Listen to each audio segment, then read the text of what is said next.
Hello fellow coffee botherers, I've had the Ninja Luxe Cafe coffee machine for just over a month now and we've really been putting it through its paces here at Cafe Kev. In this video we're going to be talking about the European version, which I now have, as you can see from the fact it's here in front of me. I'll also be sharing other updates, including what we've learned from our engineer friend Radu's teardown. If you've not seen my initial review video, see the video that will pop up here at the end of this video. Update number 1, the UK and the rest of Europe. The 220 volt version is now available in the UK and most other countries in Europe. To be fair, it's out of stock just about everywhere, but I'm told stock is on its way, and if you pre-ordered, as I did, hopefully you'll get yours very soon. And if that's the case, you may be pleasantly surprised by a few things. It has a hot water button and a dedicated hot water spout. It has an Americano setting. It also has a third filter basket, a single basket, and it has a single espresso option. If there's anyone watching this from across the pond wondering why your version doesn't have the Americano option, hot water spout or single shot, according to a comment on a Reddit thread from someone who was at the IFA who spoke to someone from Ninja, their research told them that Americans wouldn't be interested in those features. Let me know in the comments if you're American, if you agree or disagree with that research, and please try not to swear too much. I think this is a great update. Not just a hot water button, but a dedicated hot water spout, not dispensing water from the steam wand. It is quite slow, as I'll be demonstrating in the B-roll shot, but as I'll also demonstrate, it's hot and there are 4 temperature settings. Next update, different versions of the Luxe Cafe. There are 3 versions of the Luxe Cafe. I don't know at this point when or if all models have been released everywhere, or whether the features will be different in Europe versus America, but it does look like the ES701 at least is going to be released in the UK and the rest of Europe. These 3 versions are the Luxe Essential ES501, the Luxe Premier ES601, and the Luxe Pro ES701. I'll compare the other 2 to the 601 because this is a model I've reviewed already.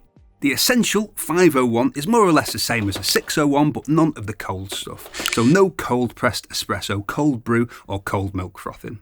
I don't know what the price difference is going to be, but I suppose if you're not interested in the cold drinks at all, it might be worth the saving, even if it's only slightly cheaper. The Pro 701 has a tamp lever and no need for the dose collar. It has ristretto and lungo on the menu in addition to all the other options of the 601, and it has an extra thick milk foam option. I do think it seems a bit strange the way Ninja have handled this. I think a lot of people who have the 110 volt version are going to be annoyed that they've missed out on all these features. Also, I think a lot of people who've bought the 601 will probably be annoyed that it wasn't made clear earlier that there were going to be 2 other versions coming out. So they at least had the ability to decide for themselves which might be the best version for them. But there you go. Next, what's going on under the hood or bonnet? My friend Radu from espressorepairshop.co.uk kindly did a teardown for me and will display some of his photos as I'm talking. And overall, it looks okay inside. Very neat and very clever. Another friend of mine, Tom from Tom's Coffee Corner, has done a teardown video on this, and I'll link to this in the description. As Tom shows in his video, the stainless steel thermoblock is bolted directly to the group, and the group is aluminium. The thermoblock heats up as soon as you start grinding, and because it's bolted to the group, it acts like a heated group, preheating it while you're grinding and getting ready to pull the shot. If you want to test that, just grind and then put your hand on the shower screen and you'll feel it heating up. It's just turned off. It's a ghost! With the auto milk steaming, there's no air pump. There's just a motor that spins to create cold froth and to create the vortex while steaming milk. The pump is an Ulca vibration pump, the same pump used in most Vibe pump machines, and it has an overpressure valve which Ninja states on their website is set to 9 bars. I've not been able to test that, so we'll have to take their word for it for now. Radu did say that it looks like the same style of OPV that Sage use. There are 3 solenoid valves in here, 1 3-way valve for the group, 1 3-way for steam, and a 2-way for releasing the pressure after pulling shots. The main board and a lot of the other electronics are kept separate and protected inside a plastic case. There's a thermal probe, and again, Ninja on their website state that it has a PID control. Radu couldn't actually see that internally, but he could see the thermal probe, so the PID is probably built into the main board. The grind adjustment is sitting on a PCB, which will be counting the revolutions as you change the grind size, which is similar to the way some of the Sage or Breville machines work. So there's nothing bad about the way it looks inside. The only thing I would say is that both Tom and Radu mentioned it being relatively hard work to get inside. It's not just taking a few screws off and lifting the lid, it's a bit more of a mission, and there are approximately the same number of screws to remove as there are stars in the known universe. Well, maybe not, but there are many screws. Finally, an update on how I think this machine compares to the Sage or Breville machines. I will be doing comparison videos. In fact, we're filming a couple today, so subscribe and allow notifications to see them when they're live, and click the like button while you're at it. Why not? But the main thing I want to say about this is it doesn't really compare to the Sage machines most people are asking about. I'm getting lots of comments and emails asking how it compares to the Bambino Plus, the Duotemp Pro, the Barista Express, Impresses, and just about every other machine in the Sage lineup, and in my opinion, it doesn't. And I'm not putting this machine down by saying this either, as some people seem to think I am. The point is, these are different kinds of machines. The Ninja machines are multi-purpose family coffee machines. Most of the Sage or Breville machines that people are comparing it to, most commonly the Barista Express, are semi-automatic espresso machines with an integrated grinder. If you're not fussed about having control over the extraction, you just want a machine that will make good tasting espresso really simply with virtually no thinking required, then this might be better suited to you than a traditional espresso machine. If you also want to make lots of other kinds of coffee that a traditional espresso machine wouldn't make, then clearly it's going to be a better option for you than a traditional espresso machine, whether or not it has a built-in grinder. If you're just looking for an espresso machine and you want full control over the extraction, the Ninja Luxe possibly isn't going to be as well suited to you as a traditional espresso machine, which will give you slightly more control over the extraction. In terms of shot quality, honestly, I have to say that the quality the Ninja is capable of just by following the barista guidance is very good, and I think most people will be amazed by it. It's not perfect, but I think it'll be perfect enough for a lot of people.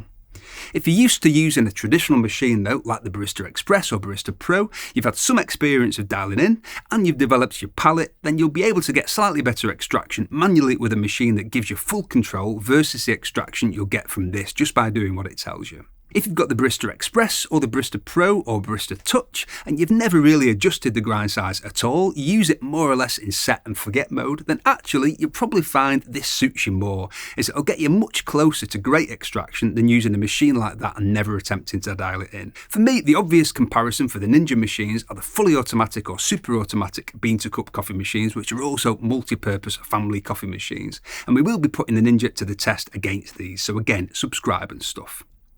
The final update, after using it for a few weeks, have I changed my mind? No, basically. After using this machine most days for about a month, well, the American version, I'm very impressed with it. I think the espresso and espresso-based drinks it produces are leagues above most fully automatic machines, and it's just really easy to use. I still think a lot of people are going to love this. The most impressive thing for me is how close it tends to get to dialed in with the barista guidance. It does that almost instantly and it's almost perfect. If you've ever found dialing in to be a pain and you're happy with being just about dialed in, this will do it for you with no thinking required, which is great first thing in the morning.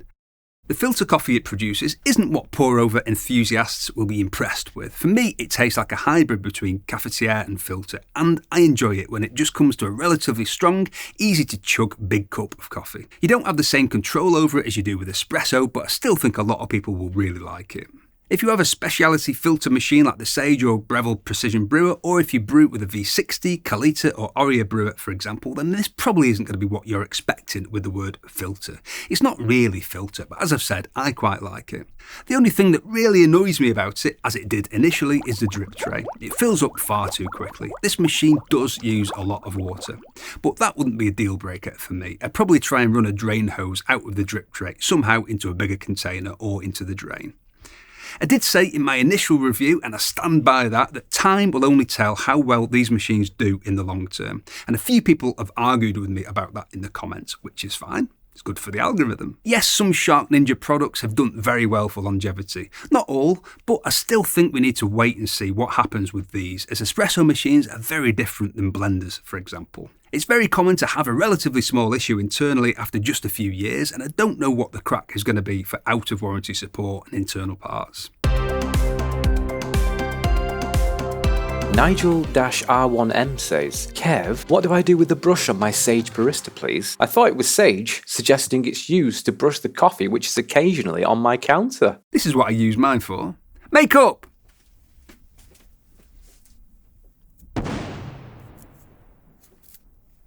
Gorgeous. Thank you very much for watching, and if you think coffee is worth it and you enjoyed this video, please drop us a like on the video as it really helps. We've got tons of content about how to make better coffee at home to take you from beginner to home barista. We've got reviews and how-tos on the most popular machines. If you like the sound of that, click on my face to subscribe. Tatty Bye!